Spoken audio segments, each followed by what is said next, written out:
বহুত আশা ৰাখিছোঁ আজি ভিডিঅ'টো প্ৰথমৰ পৰা শেষলৈকে সকলোৱে চাব, স্কিপ নকৰাকৈ প্লিজ। তাৰে আশা ৰাখিলোঁ প্ৰথমৰ পৰা শেষলৈকে চাব। প্ৰিয় দৰ্শক, সभी लोगों को मेरे चैनल में स्वागत है। প্ৰিয় বন্ধু বান্ধৱীসকল, সকলোকে মোৰ চেনেললৈ স্বাগতম জনালোঁ।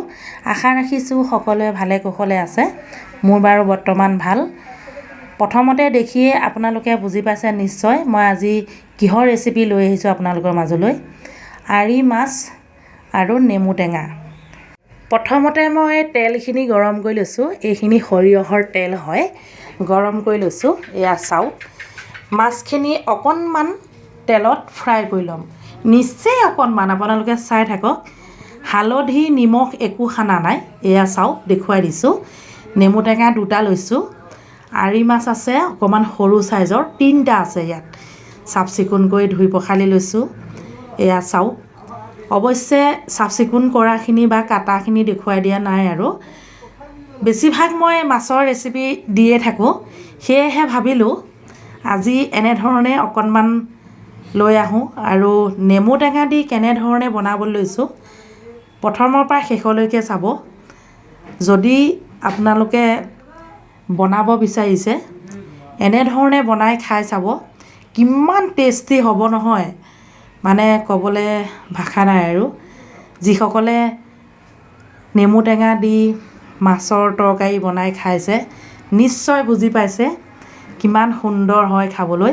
এয়া চাওক, আজি অকণমান বেলেগ ধৰণে ভাজিছোঁ, মানে মাছখিনি অকণমান ভাজি ল'ম। এয়া দেখিছে নহয়, আপোনালোকে চায়ে থাকক। অকণমান ভাজি ল'ম, তাৰ পাছতে কেনেকৈ কি কৰিম আপোনালোকে চাওক। অলপ বেলেগ ষ্টাইলত মানে বনাবলৈ লৈছোঁ আজি। আগৰ ষ্টাইলবিলাকো বেলেগ, আজি ষ্টাইলটোও বেলেগ। আপোনালোকে প্লিজ প্ৰথমৰ পৰা শেষলৈকে চাব, বুজি পাব মই কেনেধৰণে বনাইছোঁ।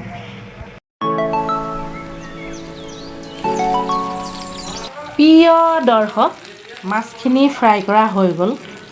নিশ্চয় অকণমান কৰিছোঁ, মানে কেঁচা গোন্ধটো অকণমান মাৰি লৈছোঁ। এতিয়া মই পিঁয়াজ, কেঁচা জলকীয়া, আদা নহৰু পেষ্টখিনি ভাজি ল'ম।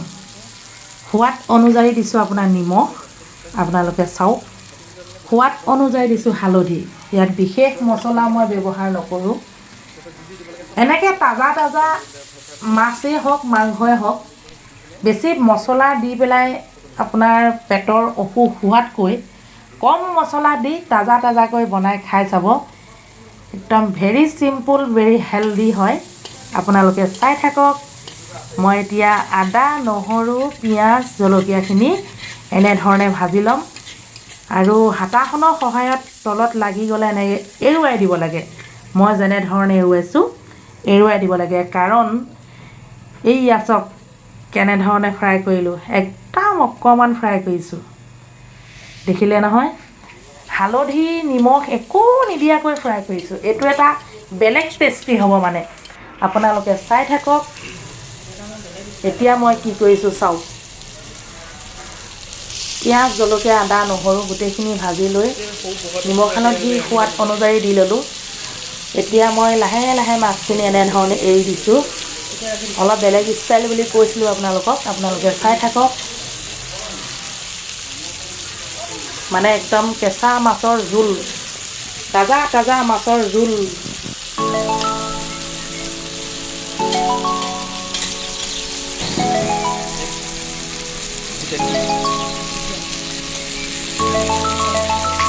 প্ৰিয় দৰ্শক, আপোনালোকে চাই থাকক কেনেধৰণে বনাইছোঁ। এনেধৰণে বনালে সঁচাকৈয়ে বৰ টেষ্টি হয়, সোৱাদ লগা হয়। আপোনালোকে এনেধৰণে বনাই খাই চাব। 3-4 মিনিট এনেধৰণে ৰখাৰ পাছত লাহেকৈ দি দিলোঁ গৰম পানী। চাওক, গৰম পানী দি দিলোঁ, বককৈ উতলি আহিলে। দেখিছে নহয়। এতিয়া হালধি মছলাখিনি সুন্দৰকৈ মাছৰ লগত মিলি যাব আৰু একদম তাজা মাছৰ জোল, তাজা ফিছ কাৰী। এতিয়া মই নেমু টেঙাখিনি এটা গ্লাছত চেপি ৰাখিছোঁ। লাহেকৈ ইয়াত দি দিলোঁ। এতিয়া উতলিবলৈ দিছোঁ। এনেধৰণে মই এতিয়া 10 মিনিট উতলাম। আৰু আপোনাৰ একেবাৰে গ্ৰেভি টাইপত ৰাখি দিম। খাবলৈ এনে টেষ্টি হয়, যিসকলে বনাই খাব তেওঁলোকেহে গম পাব। শেষত মই দেখুৱাই দিলোঁ অকণমান মোৰ ভাতৰ থালিখন। মোৰ দোকানত থকা মানুহগৰাকী মই একেলগে ভাত খাবলৈ বহিছোঁ। তাই অৱশ্যে মাছ নাখায়, সেয়েহে এনেধৰণে দুয়োগৰাকী বহিলোঁ। সকলোকে মৰম আৰু সম্ভাষণ জনাই আজিলৈ আহিছোঁ। প্লিজ কমেণ্ট কৰিব মোৰ ভাতৰ থালিখন কেনেকুৱা লাগিলে, ফিছ কাৰী বনোৱা পদ্ধতিটো আপোনালোকৰ কেনেকুৱা লাগিলে। সঁচাকৈ আপোনালোকে কমেণ্ট কৰিব। আপোনালোকৰ কমেণ্টৰ বাবে বহুত আশাৰে বাট চাই ৰ'লোঁ। আজিলৈ আহিছোঁ। সকলোকে পুনৰবাৰ ধন্যবাদ জনালোঁ। ভিডিঅ'টো প্ৰথমৰ পৰা শেষলৈকে চাব বুলি আশা ৰাখিলোঁ।